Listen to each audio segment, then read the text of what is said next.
The scream wasn't human. It echoed through the streets of Manhattan, rattling windows and setting off car alarms as the towering Wendigo fixed its hollow eyes on the four boys. Before they could react, police officers flooded the street. "Get back!" one officer shouted. Gunfire erupted. Bullets slammed into the creature's body and did absolutely nothing. The Wendigo barely acknowledged the attack. Then it moved, faster than anything that large should have been able to. With one swing, it hurled a police car through the air, sending officers diving for cover as chaos consumed the street. The boys couldn't stand by any longer. Chris vanished in a blur, rescuing a fallen officer moments before the Wendigo's claws crashed into the pavement. Corey stretched his arm across the street, pulling another officer safely away from the destruction.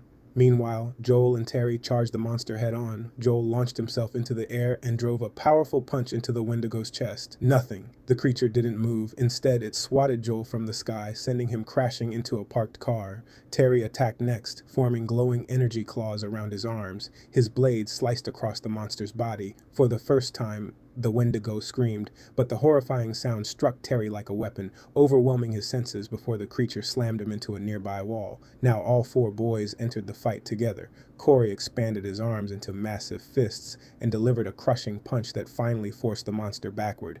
"It moved!" Corey shouted. Chris immediately capitalized on the opening, racing around the creature at incredible speed and striking it from every direction.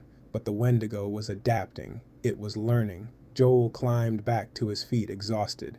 "It's adjusting," he warned. Realizing brute force wouldn't be enough, Joel gathered every ounce of energy he had left. "Chris, I've got one shot."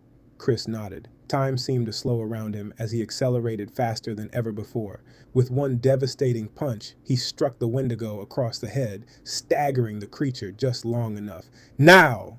Joel unleashed everything. A brilliant blast of energy tore through the night, piercing straight through the Wendigo.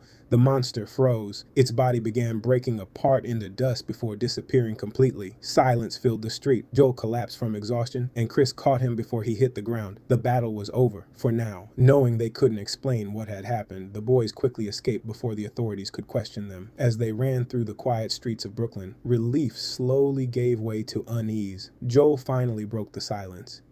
"That thing wasn't random." The others stopped. "It found us." The realization settled over them. The eclipse hadn't simply given them powers. It had placed them in the middle of something far greater than they could understand.